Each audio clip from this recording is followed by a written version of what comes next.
something that's leaving is 911. Well, it's leaving in a way.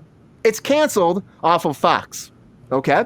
But ABC said, hey, this show's not done. We're picking it back up. So 7th season is coming to ABC after Fox let it go. And I've heard that for a while the production it costs a lot for this show. So I think Fox is trying to cut corners, let that go. They did renew Lone Star, if you like that show, for the 5th season. That is coming back, 911 Lone Star. But they're letting this one go. And it's like one of their highest rated scripted series. And they're like, let them go. You know, that's just how it goes sometimes. But ABC is picking those pieces right back up. And before we talked about this, was in limbo. We said we heard it was coming back, but we didn't have all the details. Well, here are the details for you. It's coming back, which there might be some gap, right? Right, Sabrina? There'll probably be some gap. I feel like they have some kind of changing, especially the writer's strike. You probably won't. I don't know if they'll go back to work as normal as they normally do. What do you think? I mean, I guess it does depend on the strike, but they finished this season a month ago or so, and they usually go back in July. So I guess it is dependent upon the strike. But I mean, everything's depending upon the strike. I don't think it would have anything to do with ABC taking over. I think it would just go back to production as usual, and they would just go on a different network. Yeah, and the last episode airs May 15th. On Fox. It'll be the last time you'll have 911 there. I'm not sure about the syndication rights. I'm guessing ABC will pick that up too. Normally that's kind of how it goes, but Fox might have some kind of deal with it. You never know. But this is going away. This is going away. Lexi, Rachel, are you too excited about this coming back, leaving? What do you think? I'm completely indifferent. I'll have to ask my sister how she feels about the show in general. My sister's a 911 operator.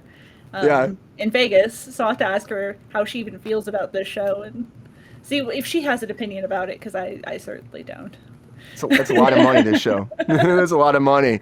And so what do we, the thing is, though, people love this thing. I'm surprised that Fox is letting it go, but it costs a lot of money. I will say, Brian, I've made it this far without getting any spoilers for Only Murderers in the Building. Shit! Thanks. Oh no! Let me tell you this though. Streaming shows, I'm always so apprehensive to watch them until they get like their run done. At this point, because they cancel them so fucking fast. It literally has nothing to do with any of the show. That's what I was saying. Literally has nothing to do with any of the show. It's literally the last scene of the 2nd season. Cool. We've never even met him before. It just happens. It's like shows up to die. Yeah, literally that's all it was. Nothing to do with the show. Nothing. It's just don't worry about it's just like this is our next season, pretty much. It's on me for not watching this very. No, but it literally it's the last scene of the 2nd season, and it's like after everything is done with the season, and then this thing happens to set up the next season. So it really, honestly, has nothing to do with anything. Don't worry about it. Yeah. I've heard that 911 show is super expensive. It's not the first time I've heard that. I remember when it first came out, I heard that it had like a crazy high budget. Yeah, like I heard like that the technical effects on it are like some of the best that have been done or something like that. So, but it's Ryan Murphy. Oh, that makes sense. Really? Yeah, spare no expense. That's what Ryan Murphy says. Spare no expense. I don't care enough about like medical dramas to watch it. And actually, when it initially came out, I thought it was a reboot of Rescue 911, and I was like, I'm not watching that show. You're like hard pass. Yeah, like Ryan Murphy is so hit and miss. Like that does not entice me to watch the show, because like he does some really good stuff, like the first 8 seasons of American Horror Story, and then Nip Tuck, American Crime Story, which you have the pseudo spin-off, and then you get Dahmer. Nip Tuck is like the worst show I've ever seen in my entire life. So he's just all I never watched it. That was his breakout show, though. That's what made him famous. I didn't either. The first two seasons of Nip Tuck are like so good, and then like you're like, what the fuck happened? What is going on? But that was his first thing, really. That was what put him on the map.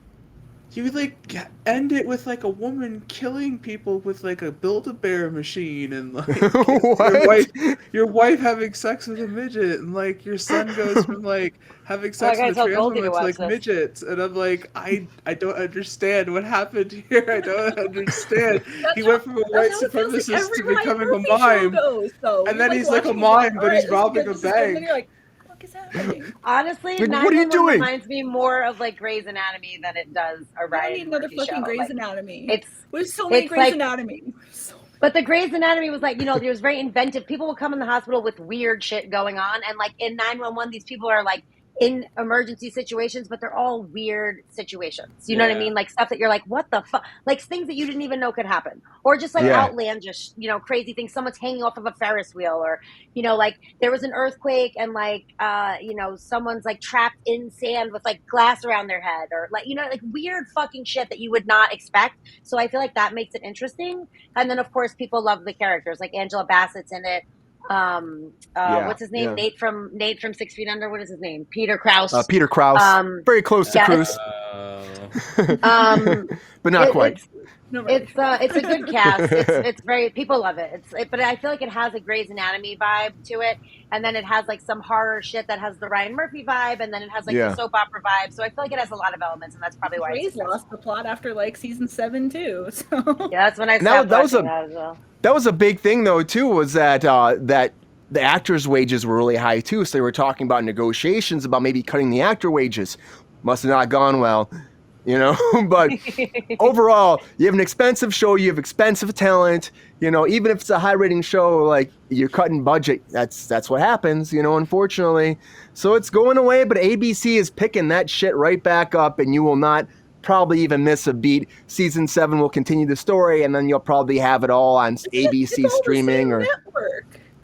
Yeah, well, it's not both of them. It's kind of true. You're right. You're right. You're right. So that's probably why it was such an easy move, Well, good for them. Just trying to fool people a little bit.